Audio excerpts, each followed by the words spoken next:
लेकिन बेहतर ये है कि आप इसको तब तक विड्रॉ ना करवाओ जब तक आप लैंड नहीं कर जाते और इमिग्रेशन काउंटर यूके का क्रॉस नहीं कर जाते। तब तक जो लोग बैचलर्स के लिए आते हैं उनका कोर्स यूजुअली 3 साल का होता है, तो 1 साल की IHS फीस उनके लिए होती है 470 पाउंड। आप ये गूगल पे भी देख सकते हो।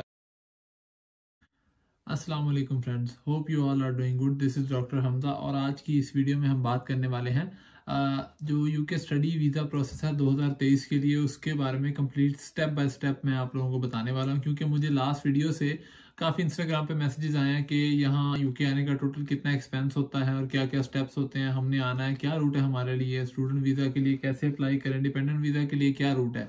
तो वो सारी बातें आज की वीडियो में डिस्कस होने वाली हैं, तो उसको स्टेप बाय स्टेप लेके चलेंगे। तो let's start with the study visa process. Initially सबसे पहले आपके पास जो चीज़ सबसे ज़्यादा ज़रूरी होनी चाहिए वो दो चीज़ें हैं, वो है आपका पासपोर्ट और आपका इंग्लिश ID कार्ड। क्योंकि पासपोर्ट के बगैर वीज़ा अप्लाई नहीं हो सकता और आप ट्रैवल ही नहीं कर सकते। तो पासपोर्ट जो है दो बनते हैं, दो टाइप्स का बनता है, पहला अर्जेंट होता है और एक बेसिक होता है। अगर आपके पास इनटेक में टाइम है, आप इजीली बनवा सकते हो पासपोर्ट, तो आप बेसिक वाला ही बनवाओ। उसकी 3-4 हज़ार रुपया फीस होती है। और जो अर्जेंट वाला पासपोर्ट है उसकी कुछ 2-3 हज़ार ज़्यादा होती है। तो वो अर्जेंट वाला आपको विद इन 4 to 5 डेज मिल जाता है और सिंपल वाला आपको विद इन 10-12 डेज मिल जाता है। बस ये डिफरेंस होता है। उसके बाद इंग्लिश ID कार्ड यूजुअली आजकल लोगों के पास होता है। अगर किसी का नहीं है तो वो अभी इनटेक से पहले वो भी बनवाना आपको ज़रूरी होता है। वो भी सिमिलरली बेसिक होता है और अर्जेंट होता है और फीस उनकी डिफरेंस होती है। दूसरे नंबर पे बात करेंगे आपके एजुकेशनल डॉक्यूमेंट्स की। जब आप अप्लाई करते हो तो जो आपको एजुकेशनल डॉक्यूमेंट ज़रूरी होते हैं वो होते हैं मैट्रिक का रिजल्ट कार्ड और डिग्री, इंटर का सिमिलरली, और आपने जो बैचलर्स किया, अगर आप मास्टर्स के लिए अप्लाई करें तो बैचलर्स की डिग्री और उसका रिजल्ट कार्ड चाहिए होगा आपको, ठीक है। और इसके अलावा आपको टीचर्स से 2 रिकमेंडेशन चाहिए होते हैं लास्ट इंस्टीट्यूट से जिससे आप पढ़े हो। सपोज आपने किसी यूनिवर्सिटी से बैचलर्स किया तो वहाँ के 2 टीचर्स का, आपके अपने 2 टीचर्स का रिकमेंडेशन लेटर चाहिए होगा, जिसमें वो बताते हैं कि ये बच्चा इंग्लिश प्रोफिशिएंसी मीडियम में यहाँ पे पढ़ा है और इसने यहाँ पे बहुत अच्छी परफॉर्मेंस दी है और इससे इंस्टीट्यूट को कोई नुकसान नहीं हुआ, बल्कि इसने इंस्टीट्यूट के लिए कुछ मतलब कि अच्छा ही किया है। रिकमेंडेशन के लेटर के बाद आती है स्टेटमेंट ऑफ पर्पस। लेकिन स्टेटमेंट ऑफ पर्पस जो है वो आपके लिए कंसल्टेंट ही बना लेता है, तो उसके लिए आपको टेंशन लेने की ज़रूरत नहीं होती। और सबसे लास्ट पे और सबसे जो ट्रिकी आपका डॉक्यूमेंट होता है वो होता है आपका इंग्लिश लैंग्वेज टेस्ट, जो यूके स्टूडेंट वीज़ा के लिए ज़रूरी है। लोगों को लगता है कि इंग्लिश प्रोफिशिएंसी लेटर ही इंग्लिश लैंग्वेज टेस्ट है, लेकिन ऐसा नहीं है। ये डिफरेंट होती हैं दोनों चीज़ें। इंग्लिश लैंग्वेज टेस्ट है वो बेसिकली इस बात का प्रूफ है कि आपने इंग्लिश मीडियम में अपनी स्टडी कंप्लीट की है, आप यूके आके पढ़ने के काबिल हो, आप इंग्लिश समझ सकते हो और इंग्लिश बोल सकते हो। तो यूके गवर्नमेंट को एज अ प्रूफ वो आपसे टेस्ट चाहिए होता है। उसमें कई तरह के टेस्ट आते हैं जो आपको स्क्रीन पे शो हो रहे हैं। आइट्स, PTE, Duolingo, language search, Oxford और भी मे बी कोई होंगे। तो ये वाले टेस्ट जो हैं करंटली डिफरेंट यूके यूनिवर्सिटीज लेती हैं।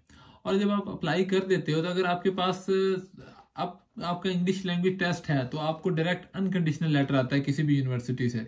लेकिन अगर आपके पास सारे डॉक्यूमेंट्स हैं और इंग्लिश लैंग्वेज टेस्ट नहीं है तो आपको ऑफर लेटर तो आ जाता है, लेकिन वो कंडीशनल ऑफर लेटर होता है। उसमें फिर 2 कंडीशंस होती हैं। फर्स्ट ऑफ ऑल आपका इंग्लिश लैंग्वेज टेस्ट, जो मैंने अभी टेस्ट के नाम बताया वो वाला, उनमें से कोई एक टेस्ट वो आपके ऑफर लेटर में मेंशन होता है कि आपकी जो यूनिवर्सिटी जिसमें आपने अप्लाई किया है वो कौन कौन सा टेस्ट एक्सेप्ट कर रही है। और दूसरी रिक्वायरमेंट होती है आपका इनिशियल डिपॉजिट। डिफरेंट यूनिवर्सिटीज के डिफरेंट इनिशियल डिपॉजिट है और जो मोस्टली यूनिवर्सिटीज एक्सेप्ट करती हैं वो आइट्स और PTE, ऑलमोस्ट सारी ही यूनिवर्सिटीज एक्सेप्ट करती हैं। बाकी पीछे इसके बाद हाई प्रायोरिटी पे आता है डुलिंगो, फिर लैंग्वेज सर्च और देन ऑक्सफोर्ड। तो ये है इनकी प्रायोरिटी लिस्ट। तो अब आप देख लें, आपके ऑफर लेटर में मेंशन होता है कि आप कौन कौन सा टेस्ट कर सकते हो। तो आपको अपनी कन्वीनियंसी के अकॉर्डिंग जो भी टेस्ट सूटेबल लगता है वो आप करके एडमिशन को फॉरवर्ड कर सकते हो, मजीद नेक्स्ट स्टेप पे ले जा सकते हो। तो जब आपने सारी रिक्वायरमेंट एजुकेशनल पूरी कर ली उसके बाद आ जाता है आपका इनिशियल डिपॉजिट। लेकिन इनिशियल डिपॉजिट से पहले कुछ यूनिवर्सिटीज अपनी रिक्वायरमेंट रखती हैं क्रेडिबिलिटी इंटरव्यू की। वो ये है कि आप, फिर वही बात है कि स्टूडेंट का कैलिबर चेक करती हैं कि ये हमसे इंग्लिश में कम्युनिकेट कर सकता है कि नहीं कर सकता। वो यूजुअली कई बार वो कॉल कर लेती हैं आपको सिम पे, कई बार वो वीडियो कॉल पे ले लेती हैं। तो वो डिफरेंट यूनिवर्सिटीज़ का डिफरेंट क्राइटेरिया है। और कुछ यूनिवर्सिटीज़ ऐसी भी हैं जो कि वो वाला इंटरव्यू नहीं लेती, वो डायरेक्ट आपको कहती हैं कि आप इनिशियल डिपॉजिट पे कर दें। और इसमें एक चीज़ ट्रिकी पॉइंट ये है कि मेरे ख्याल में आपको वो एरिया सिलेक्ट करना चाहिए, खुद की यूनिवर्सिटी उस एरिया में रखनी चाहिए जहाँ पे जॉब अपॉर्चुनिटीज़ ज़्यादा हैं। जैसा कि आप लोगों को पता है इन्फ्लेशन बहुत है यूके में आजकल हुई है, तो लोगों को, मुझे बहुत मैसेजेस आए हुए हैं पिछली वीडियोस में कि जॉब नहीं मिल रही, हमें जॉब लगवा दें एंड ऑल दैट। मतलब कि बहुत हालात ख़राब भी हैं जिनके हैं, और जो लोग स्टेबल हैं वो स्टेबल भी हैं।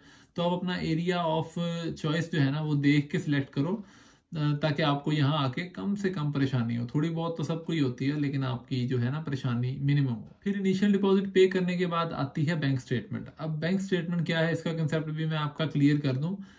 जब आप इनिशियल डिपॉजिट पे कर देते हो, उसके बाद ऑलमोस्ट राउंड अबाउट 1 महीना लग जाता है, या 3 हफ्ते तो लग ही जाते हैं आपको कैद आने में। Confirmation of admission for studies इसका मतलब है, जो कि यूके यूनिवर्सिटीज आपको कह लो कि ऑफिशियली एक डॉक्यूमेंट दे देती हैं कि हमने आपको एडमिशन दे दिया है, अब आपका अपना वीज़ा फाइल कर सकते हैं। लेकिन आपका वीज़ा फाइल करने से पहले ये कंडीशन है यूके वीआई की कि आपकी 28 डेज की, पिछले 28 डेज की बैंक स्टेटमेंट वो लोग चेक करते हैं उसके वीज़ा के टाइम पे।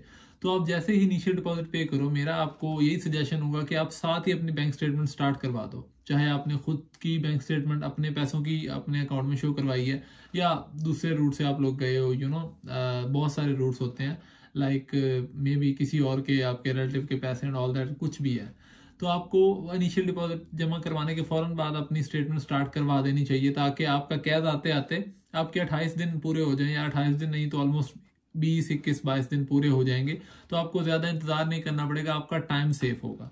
मेरी दफ़ा मैंने ये गलती की थी, जब हमारा कैद आया था तो हमने उसके बाद स्टेटमेंट स्टार्ट करवाई थी, जिसकी वजह से हमें 28 दिन एक्स्ट्रा वेट करना पड़ रहा था। और हमारी क्लासेस जो मिसेस की थी, मेरी वाइफ की, और जो मेरी वाइफ की क्लासेस थी वो 9 जनवरी से स्टार्ट हुई थी, लेकिन यूके जब वो पहुंची हैं तो 23 जनवरी को वो पहुंची हैं। तो ये इसी ड्रॉबैक की वजह से लेट हुआ था। अदरवाइज आप इसको रिवर्स कर लें तो 14 दिन पहले उनको वीज़ा आ जाता, और वो यूनिवर्सिटी 14 दिन पहले आके अपने मामला सारे आराम से मैनेज हो सकते थे। तो उसमें हमें काफ़ी प्रॉब्लम हुआ। दैट्स वाई आप इनिशियल डिपॉजिट पे करने के बाद अपनी स्टेटमेंट स्टार्ट करवाओ, ताकि इधर से आपका कैद है, उधर से आपकी स्टेटमेंट 28 डेज की रेडी हो। और 28 डेज की स्टेटमेंट रेडी होने के बाद क्या हो जाता है, आप एलिजिबल हो जाते हो वीज़ा अप्लाई करने के लिए। देन आप लोग अब एम्बेसी जाते हो, ठीक है। लेकिन यहाँ पे एक और पॉइंट है, वीज़ा अप्लाई करने से पहले आपके पास एक चीज़ होनी चाहिए, एक डॉक्यूमेंट होना चाहिए आपका मेडिकल। मेडिकल में यूके की सिर्फ एक रिक्वायरमेंट है, वो है टीबी टेस्ट। तो टीबी टेस्ट अजीज मेडिकल सेंटर इनके हैं, मेरा ख्याल वो नाम है। तो वो मैंने लाहौर से करवाया था, और भी इनके सेंटर्स हैं कहीं पे, ठीक है। तो आप लाहौर से, आप जिस भी सिटी से नियरेस्ट आप करवा सकते हो वो करवा लो। वो टेस्ट कोई नहीं, बहुत सादा सा टेस्ट होता है, ठीक है। और वो ऑलमोस्ट 99% लोगों का ठीक ही आता है। बहुत बहुत रेयर केसेस होते हैं जिसमें उसमें कोई प्रॉब्लम होता है उस टेस्ट में, लेकिन वो भी रिपीट करके ठीक हो जाता है, नॉट अ बिग डील। तो वो मेडिकल आपका ज़रूरी होता है वीज़ा अप्लाई करने से पहले।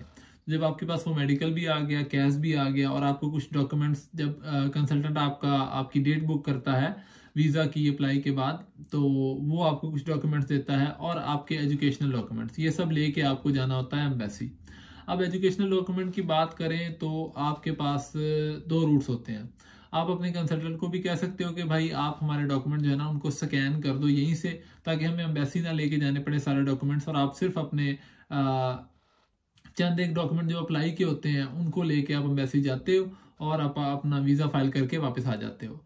लेकिन अगर वो डॉक्यूमेंट आप नहीं वहाँ स्कैन करवाते हो, आपको मैनुअली वहाँ जाके करवाने पड़ते हैं, तो आपको वो सारे डॉक्यूमेंट्स लेके जाने पड़ते हैं, और उनकी कोई फीस भी होती है, वो भी वहाँ पे करनी पड़ती है।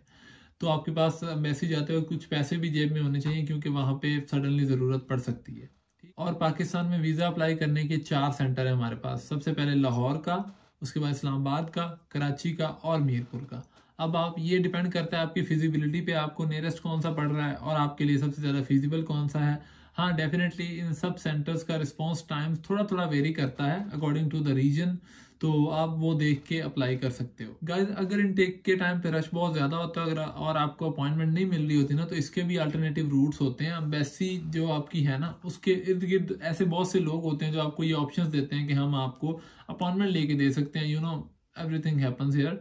तो आप दूसरे रूट से अपॉइंटमेंट अपनी जल्दी बुक कर सकते हो। लेट सपोज आपका स्टेटमेंट 20th को कंप्लीट होगी और आपको 23rd की 22nd की अपॉइंटमेंट चाहिए, तो वो लोग आपको दिलवा सकते हैं, चाहे वेबसाइट पे आपको मिल रही है या नहीं मिल रही।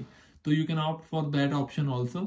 सो जब आपको अपॉइंटमेंट मिल जाती है, आप अपना फिंगरप्रिंट कराते हो, सारा कुछ पासपोर्ट सबमिट कराते हो, उसके बाद डिपेंड करता है, यूजुअली 14 दिन लगते हैं, लेकिन इनटेक के टाइम पे रश होता है। हमारे टाइम पे भी ऐसा ही हुआ था, रश था तो 1 महीना लग गया था वीज़ा आने में। और डिपेंडेंट्स का वीज़ा यूजुअली मेन पार्टनर से 1-2 हफ्ते बाद आता है। और डिपेंडेंट्स का वीज़ा यूजुअली मेन पार्टनर से 1-2 हफ्ते बाद आता है, जैसे कि मेरे साथ हुआ था, मेरा वीज़ा 1 वीक के बाद आया था। सो उसमें कोई परेशानी वाली बात नहीं होती। अगर आपका वीज़ा लेट हुआ है डिपेंडेंट्स का और स्टूडेंट का वीज़ा पहले आ गया तो that is fine, that does not mean कि आपके वीज़ा में कोई प्रॉब्लम है, आपका भी बाय टाइम जाके वीज़ा आ जाएगा। अब एक चीज़ हमारी रह गई, वो है जब हम वीज़ा अप्लाई करते हैं तो IHS फीस। जो लोग बैचलर्स के लिए आते हैं उनका कोर्स यूजुअली 3 साल का होता है, तो 1 साल की IHS फीस उनके लिए होती है 470 पाउंड। आप ये गूगल पे भी देख सकते हो जाके। तो उनको 3 साल की IHS फीस जो है ना वो जमा करवानी पड़ती है इकट्ठी। लेकिन जो मास्टर्स के लिए आते हैं वो 1 साल के लिए आते हैं यूजुअली, और उनकी IHS फीस भी 1 साल की होती है, या 1.5 साल का कोर्स है तो वो 1.5 साल की होगी। और लेकिन जो डिपेंडेंट्स है ना उनकी IHS फीस थोड़ी सी ज़्यादा होती है। उनकी ऑलमोस्ट 624 पाउंड IHS फीस होती है, जो कि ऑलमोस्ट मैंने पे की थी दोनों पार्टनर्स की 624 पाउंड ईच। तो उसके अकॉर्डिंग आपको पे करना पड़ता है। और दूसरी बात ये है कि जो आपने बैंक स्टेटमेंट रखवाई होती है और जब उसको 28 दिन हो जाते हैं जब आप वीज़ा अप्लाई करते हो, तो इसका मतलब ये नहीं है कि आप बैंक स्टेटमेंट निकलवा लोगे, बैंक से पैसे नहीं विड्रॉ करा लोगे।